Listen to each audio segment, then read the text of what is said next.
You're on. Hey everyone, this is Rishi from The Growing Home. I'm here with John Kohler of Growing Your Greens, of Discount Juicers, and I think there's one more. OK Raw. OK Raw. You might have, I know a lot of our viewers have also seen John's videos. He's got thousands of videos, and I know a lot of people love him, so it's very cool for me to get to meet John and interview him. So, you know, we got to actually listen to one of his talks earlier about, you know, how you got into all of this. So if you could go over that a little bit with us, and you know, tell people how you got into eating your own food and growing your own food and the juicing and dehydrating. All right, great. Yeah, what got you started, and what was the push that got you into thinking about what you were eating and growing your own food? So the one thing that got me started in like eating a healthy diet and growing my own food was very simple. It was almost losing my life. Now some people might look at like almost losing your life as like the worst thing that ever can happen to you. John, you almost lost your life. How can you be so happy about it? Well, because, you know, I like to take things that maybe are not so good and turn them into a positive. And it's the best thing that ever happened to me, that I almost lost my life at a very young age because I had to learn when I was young how to live the healthiest lifestyle possible.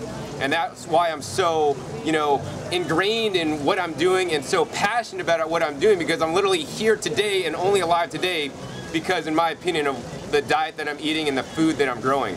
So that's what really got me involved. So what are some of the things that you do on a daily basis? I mean, you say you obviously are a very healthy person. What are some of the things that you do to keep yourself healthy all the time? So some of the things I do to keep myself healthy is, number one, pay attention to your body as to its sleep requirements. You know, one of my mottos is I like to go to bed when I'm tired and wake up whenever my body wakes up without an alarm. Whenever possible, unless I have the Heirloom Expo to attend, then I gotta set an alarm. But otherwise, I like to just sleep in to whenever I get up, so I get enough sleep. Because you know, as much as diet is important to our health, sleep is also critically important. Also to remain calm and, you know, just be all right with things. You know, don't be yelling at your girlfriend, your boyfriend. Don't be yelling at the cars that are cutting you off in LA. You know, it's all right. You know, no big deal. You're still alive. That's the most important thing that I have, is that I'm alive. And if I'm alive, whatever is happening in the outside world around me, I'm just cool with it. So, you know, live stress-free, or, you know, just be happy, be optimistic. So aside from that, you know, it's also a big part of my health is you are what you eat and absorb. So, you know, I eat a diet rich in high-quality fresh fruits and fresh vegetables.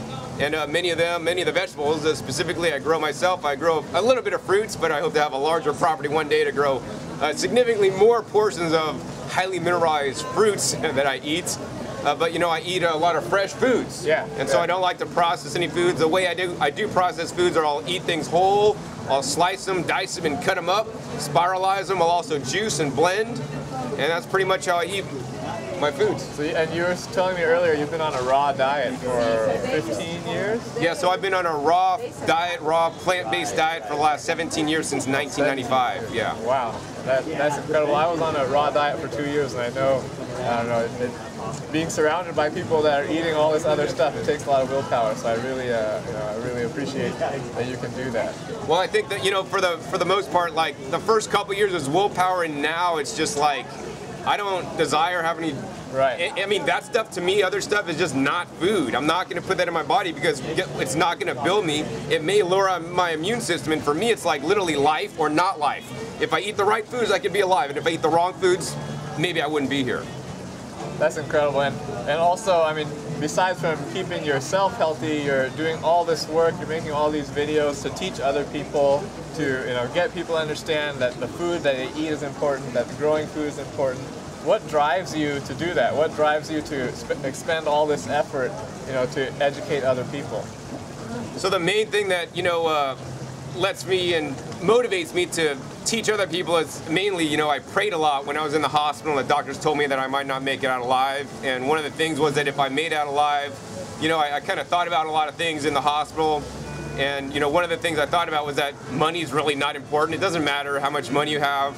But what really matters is, number one, my health, and number two, you know, what difference can I make on the planet? You know, I prayed, and that I made a promise, like, if I was to be alive, then I'm going to do something with my life to enrich other people's lives. And so that's what keeps me driven to do all the work I do to teach people what I've learned, and that's why I'm alive today. That's incredible. You have an incredible story, and thank you for sharing that with us. It's obviously an emotional thing for you. And so that, as you were saying, John, I mean, service is a big part of our lives, and I think our society has been really too much driven by just greed and capitalism and making money. So yeah, it's definitely important, and we really appreciate all the work you've been doing. We brought these plants out here as part of what we're, this video to educate people about how they can start to do some of these things themselves, how they can start learning, and hopefully teaching other people also, because that's really the end goal. Absolutely. Is to spread the word, right? Now you can have a garden and you can grow all your own food, and that's great, but you're going to affect a lot more change in the world that once you do it, you teach other people and spread that message. So let's go through some of these incredible plants that you brought to the show, and so we can spread that message and do this service. Great. So I brought a few plants with me today to the show, and what this one is, this is actually called a walking stick kale, and this is actually, I believe, from the Channel Islands. It grows into a nice, tall plant. I think mine's probably about 3-4 feet tall now. And you could dry the stalk actually, and you could then shellac it, and you could use it as a walking stick. Okay. The greens were used as cattle fodder for animals, but it's perfectly good for us to eat too. A little bit stronger, but I like to juice it up, and it grows for it's pretty much a perennial. I planted it and it goes to seed, and it keeps going to reseeding and keeps putting on new growth, but the leaves get really small. Yeah. But it's still alive after probably about 2-3 years. Wow. And puts out lots of seeds, so I have seeds available actually of this guy. It's walking stick kale. So you plant that once, and for 3 years you have greens. Right. And Yeah. And at the end you have a walking stick. And you have a walking stick, and you have the seeds now, and actually reseed, so the seeds drop and then they come up again. So you don't have to replant it, it comes up by itself. That's a great plant. What's the next one? Another one that's really cool, and this guy, you can see how tall it is. I mean, this guy, what is that, like 4 feet tall, pushing already? This actually is my favorite perennial crop, because literally if you live in a place where it doesn't freeze, you can plant this thing once and it grows 365 days a year and puts out more leaves for you to eat every single day.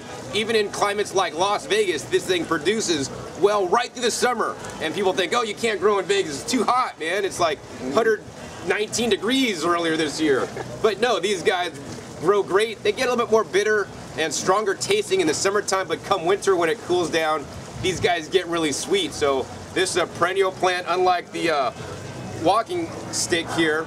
This guy actually hasn't, or rarely goes to a flower and seed, and if it does, it just puts them out, and then it goes back to just growing a lot of leaves and fairly nice large leaves for you to eat. That's incredible. So I like these a lot. And then the last plant that I brought today to show you guys, and this is one I've never even heard of. Those are tree collards, perennial tree collards. The purple tree collards. And then right here, this guy is actually called the Lychee Tomato. So I like this guy because it's related to the tomato. It has these little fruits on there. And you maybe kind of like between a cherry tomato and a Cape gooseberry or Incanberry. You gotta wait till they're totally ripe to eat them. This little thing will open up and give you the fruit when it's ready. It'll come off really easily, and these are getting close, but they're not quite ready yet. But these guys, I like these guys because they'll grow year-round in the climate here. In Southern California, should be no problem. If you don't get any freezes, it'll be a big bush. As you can see, they're nice and thorny, so it can help keep animals. If you have deer or something else that want to eat your plants, they're not going to eat this. They're not going to touch this thing. But I like this because it's the first to flower and produce fruit in the spring season, because it grows literally through the winter. And actually, last winter I even had some of these fruits ripen up in like January. And what's the fruit on this taste like? So yeah, it tastes kind of like between, it's not super sweet. It's maybe like a cross between a cantaloupe, a bell pepper, and a Cape gooseberry, something like that. Okay. It's just quite a unique flavor, and you got to wait till they're fully ripe for full flavor to develop. I always recommend you guys eat all your fruits as ripe as possible, especially the ones in the Solanaceae family. So this is related to the tomato, but it's a Kohler hardy variety, and they should always be as ripe as possible. That's incredible. Thank you for showing us those plants, and hopefully we'll be able. We have the tree collards already, so hopefully we'll be able to propagate the other ones and teach more people down there. Awesome. So where do you get these? Yeah, where can we get the seeds of? Well, you guess you have them here, huh? So I'm offering the seeds of these guys, walking stick kale, and these are also available online. You can do a Google search, and these are pretty widely available. Yeah. The tree collards are pretty much no seeds, and if you do buy tree collard seeds, they may not be true to seeds, so you may not actually get the same plant. This is propagated by cuttings, and you know, I am selling plants here, but they are rare to come by because of that. There's a company called bountifulgardens.org that does sell cuttings, although I have had reports of limited success. Some people get cuttings that work and some people don't. One day, hopefully, I'll be able to sell the plants or offer cuttings off my plants once I figure out how to do it the best way so that people can actually get viable stock. And then the lychee tomato, if you once again do a search on these guys, these seeds are readily available and they grow fairly well. If you live where it does freeze, you're going to plant these out just like you would plant your tomatoes.